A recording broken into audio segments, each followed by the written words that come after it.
great. We have 5 kids, 2 sets of twins, almost 5-year-old twins, a 3-year-old, and infant twins. They are 6.5 months old. We don't have to put the half on it. They're 6 months old. They're 6.5 months old. They're getting real close to 7 months. They're cute. They are adorable. All of them are so cute.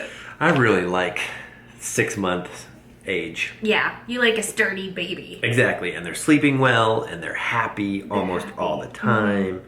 Yeah, they're just really fun. They are really fun. I mean, Alice's first word was dada. Yeah, how do you feel about that? That's pretty great. Finally, I got one. 1 out of 5 is not bad. I'm so happy. Was that 20%? We wanted to, so we just did a video of like the vlog where we preface the next day's vlog. We're in these exact same clothes and we're talking about how we need an, uh-oh, I just talked about the babies being a good. Good sleepers. Ooh.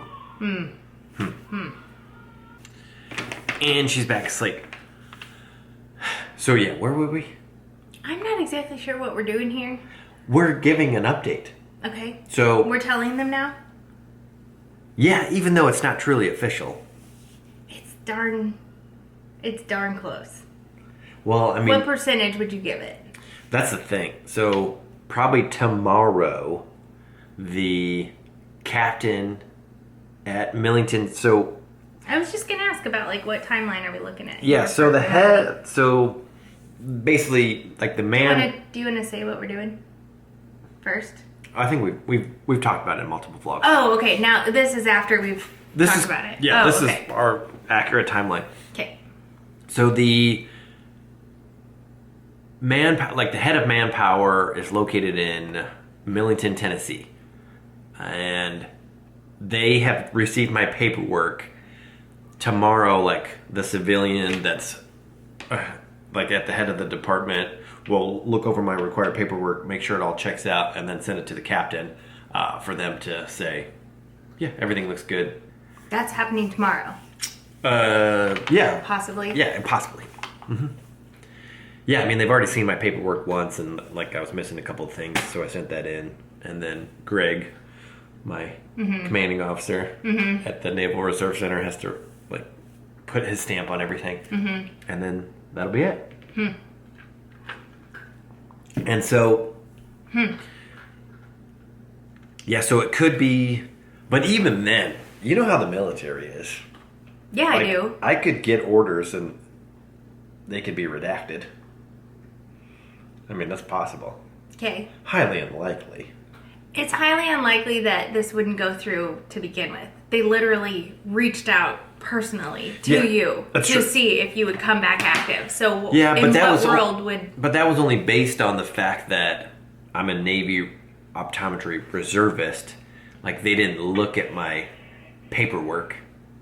But there's only 6 of you guys. And there's how many spots that need to be filled? At least 4. I mean, there's 4 urgent spots that need to be filled. Okay. Right. And do you know of any of the other reservists? How likely is it that a guy that's a reservist would go active? Yeah, I don't know. Probably pretty slim. But I don't know. I never would have thought in a million years that I was going to go back to active duty. And here, and look at us now. Anyway, I give it a 99% chance that this is going down. I would give it a 91. Whoa. Only because I don't want to get my hopes up. I don't want to get my hopes up too high. I wouldn't even look at it that way. And it's so, like, if it doesn't happen, it's not meant to happen. If it happens, it's meant to happen. And it just seems like all of the things lately have pointed to, it just makes so much sense. The last 2 or 3 years of our lives of like flopping and flipping and doing this and that have all just been like leading up to this. It is funny how that's totally true. It is. Because, it makes sense. I mean, for the past 3 years, we've been trying to build a freaking house. Like, fervently. Is that the right word? Fervently? I think it's right. Now I need to look up. Fervently? I think so. Anyway. I gotta Google fervently. So, like, what are the odds that a well-qualified couple like us, who already freaking owns land. Yeah, fervently, very enthusiastically, very nice. passionately. Look at at that. Look at that. You need That's to. your word of the day. Did you play, Everybody knows that word already. Did you play Wordle? I didn't know that word.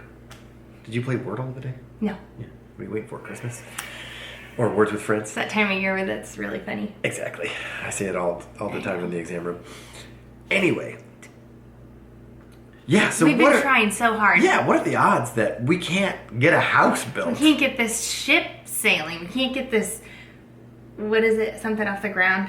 Yeah. I want another analogy. Analogy. But yeah, the lots merging, like the everything. We're literally no closer to building a house than we were 3 years ago when we started. Craziness. So why is that? Because we were supposed to go back active duty, but not yet.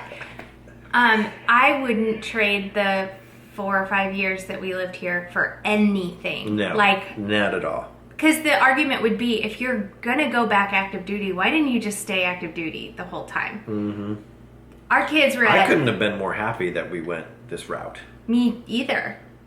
And it's not like I wouldn't have chose active duty, reservist, back active duty, but now that it's happening, it makes perfect sense because the time that we were here was like such a great age of our kids to be really close to family. Mm-hmm. And we're just now like feeling like we have our feet under us, we have our whole family together, and we're ready to move on to adventures. And we were having, it was hard to even have the conversation. I mean, that's the reason why we bought an RV too. It's like we felt like, rather than waiting for us to get the bus done, like we felt like we're ready to get on the road and start traveling. And so we bought the RV. Experiencing the world, not just like sit in Missouri and... Right, exactly. And even like, I have these dreams of having like a curated space for our family to live in, which building a home like lended itself to.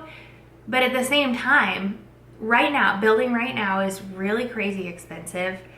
And like Brad would do whatever it took to make that dream come true. But the trade-off for having a house that's big enough for our family at the caliber that we wanted it would mean like you would be working a maximum for the maximum amount of years, and just like you would be working to pay for a house. Right, exactly. And it's like, why are we doing this? You even were like, should we do this? Like multiple times recently, and I think we even talked about it on the blog where we're like, why are we doing this? Yeah, just working to get stuff. Yeah, to have a house that is, anyway, like that's neither here nor there, but like there's just like that little voice in the back of both of our minds this whole time that just like gave us a little bit of pause, but we were still kind of like going through the motions of doing it, and felt excitement about that too. But yeah, it would have worked out, but yeah, I would have. You'd have been working yourself to death. Exactly. Not that like working 40 hours a week is something you should not want to do or avoid, but no, but it's a lot more than that. Like every other Monday, I'm basically working 12 hours, and then I'm doing the reserves, so that's at least 1 weekend a month. So and that's 2 weeks a year that you're gone. And that's a commute, so that's at least 10 hours every day, so that's 20 hours. So yeah, it's just a lot more than 40 hours a week for you. Right, exactly. Yeah. So, but it won't be. No. The military is very family friendly. I shouldn't say that. No, it's totally based on your job. Being facetious. It's not cushy. But no, but a Navy optometrist it's a pretty good gig. Hours wise, and like time commitment. And like deployability. And you get time, like a lot of time off. Right. So when we first started practicing optometry, I was full-time in the real world, I call it. And then Brad was full-time optometry. Military optometry. And our lives were completely different. Like, we would leave, I mean, you sometimes would leave for work a little bit earlier than I did if you were at, like, Paris Island. Right. But most of the time we left for work at the same time, but Brad would be home, like, 2 hours before me every day. Plus, he would have, like, a 2-hour break in the middle of the day to go to the gym.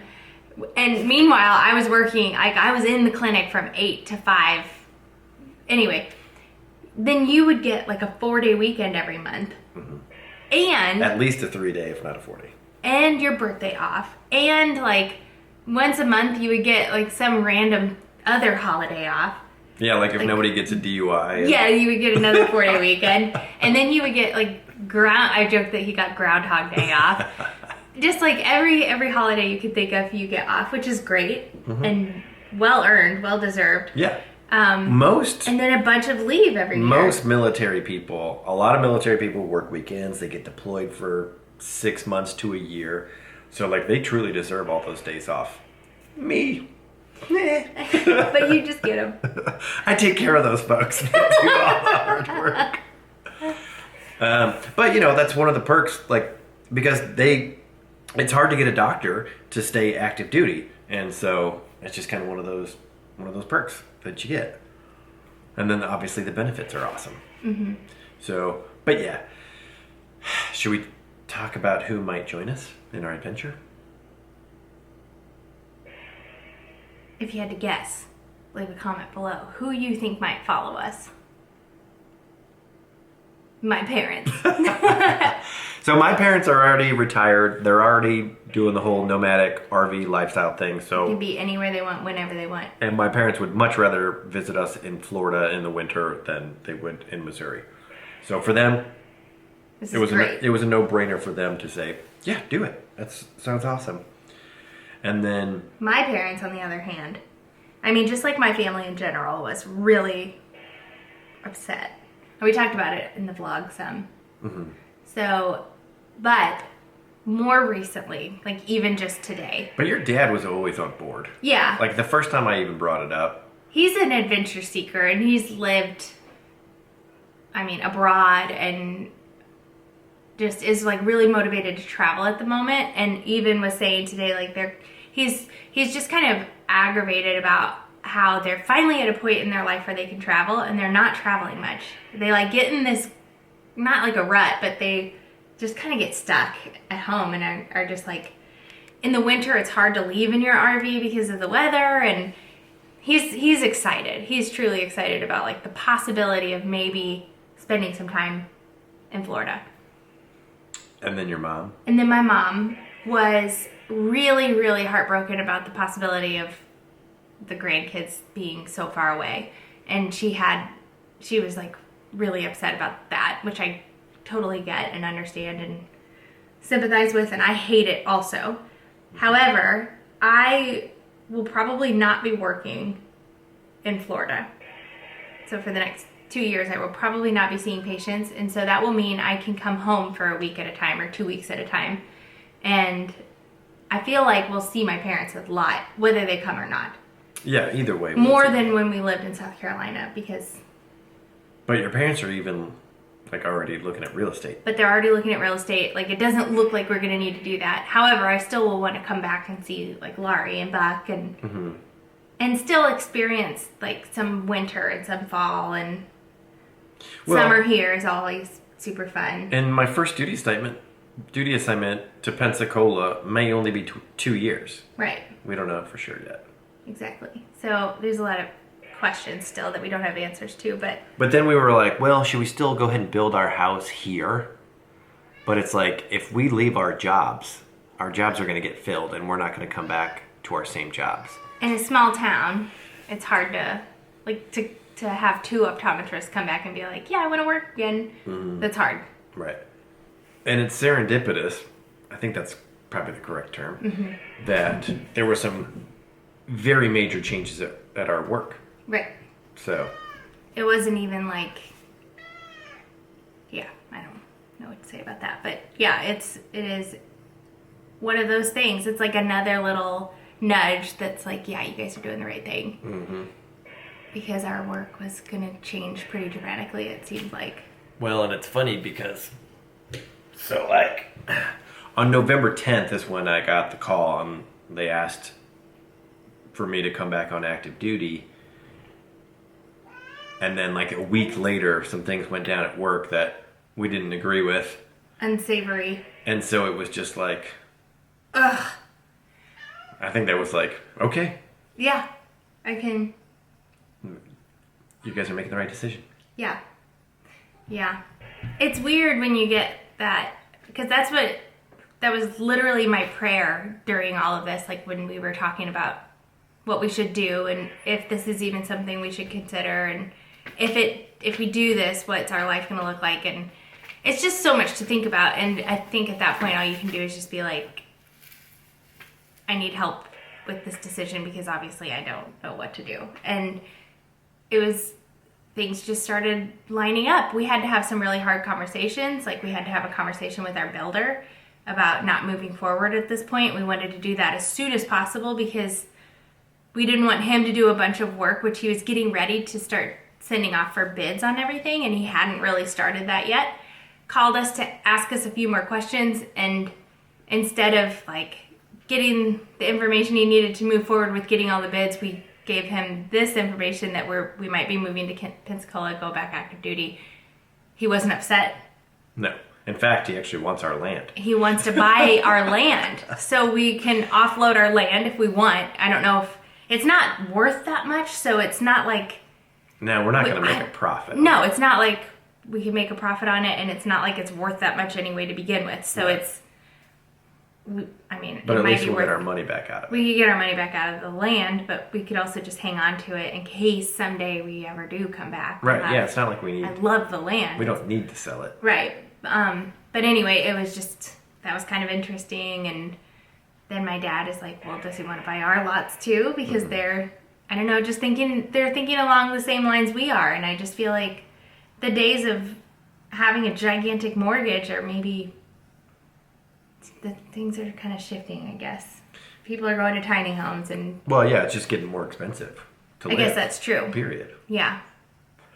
So that was one thing, another thing that was kind of interesting. Mm-hmm. And Carrie is like one of the biggest heartbreaks for me is that she's such an important part of our family, and she's been with us since the older twins were 6 months old. Right, Alice right around and Ada's age. Ada and Alice's age, and obviously the rest of the kids, she's been with them their whole life. They don't know life without Carrie. Berend Lyndle don't remember life without Carrie. Like, she is literally part of our family, and that's just going to be really hard for her, for us. Like, we've been open and talking about it, and it's sad for everybody, obviously, but at the same time, like, Berend Lyndle were getting to the age where they were going to be starting school, and it's like when all your kids are school aged, which we're not near that, but we're moving in that direction. Like, the need for a nanny at the capacity that we have her currently is going to start waning from this point on. Exactly.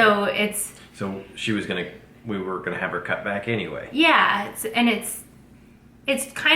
not quite at the point where we would have a natural decline in having her part of our lives, but she would already probably start to look for other, at least part-time jobs. Yeah. At this point anyway. Yeah, it's interesting just how, like being a nanny has to be such a bittersweet thing, because you really do become part of families and then become, I don't want to say not needed anymore, but like not needed. I don't know. Right. That's got to be really hard. I mean, a great job and fun and rewarding, but hard. Right.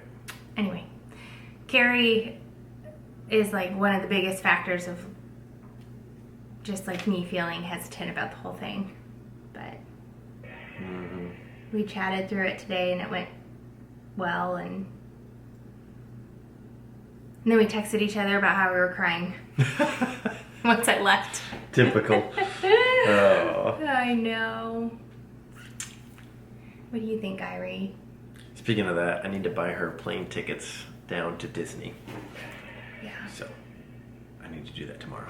I feel like when we come back, we'll still use her for like, if we need a babysitter or something, like she would be who we would call here if we come back for a week or two at a time. Yeah, for sure. So, I don't feel like it's... Unless she like, has hopefully she'll find a full-time job. Yeah, but like a babysitting in the evening kind of thing would be, I would think that would be.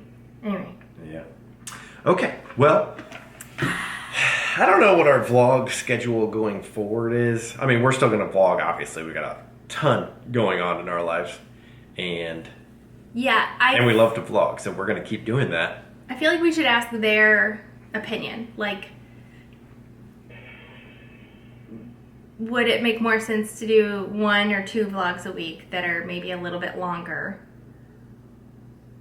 and have a schedule, or just like, We're just not going to keep up with You don't think? a routine schedule because it's so random. but if it's like we put out a video every Sunday, then whatever footage from the entire week we just throw together in a vlog and it goes out on Sunday.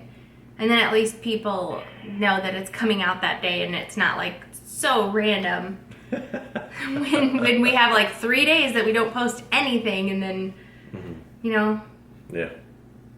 let us know what your preference is on vlogs, and we will. It's probably not going to be like an everyday kind of thing. Probably It not. just can't. But maybe every other day. Yeah. Every other day is probably good. Yeah. All right. See ya.